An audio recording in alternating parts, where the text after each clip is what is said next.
চলে আসলাম ইমরান তালুকদার ভিপি এবং নাজিম ভাইয়ের হেয়ার সলিউশনে। হেয়ার সলিউশনে আসলাম নিজেকে একটু চুল-টুল ছাঁটিয়ে ফিটফাট করার জন্য।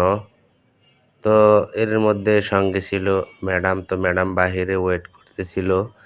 আর বিউটি এক্সপার্ট চন্দন আমার চুলটি ছাঁটাচ্ছিল। তো চিন্তাভাবনা ছিল যে আরও বেশ কয়েকটি সার্ভিস নিজে গ্রহণ করব।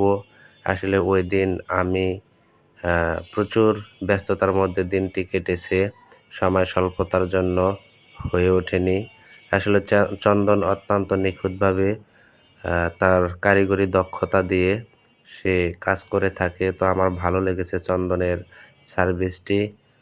তো আসলে সময় স্বল্পতার জন্য আরও বেশ কয়েকটি সার্ভিস নেওয়া প্রয়োজন ছিল।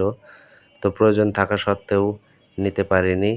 কারণ ওইদিন এই ব্যস্ততা ছিলাম একটু বেশিই। ম্যাডামের ক্লাস ছিল, তো ক্লাস শেষ করে এসেছিলাম। তো চুল ছাঁটানোর পরে ম্যাডাম বলল, "তাহলে আসো, একটু ছবি তুলো, সেলফি তোলো।" তো তার ডেকের ভিতরে সেলফি তোলার ডেকে ছবি তুলতেছিলাম। তো অনেক ভালোই লেগেছিল। তো এর মধ্য দিয়ে নাজিম ভাইয়ের সাথে সাক্ষাৎ হয়েছিল। তো ভালোই লেগেছে।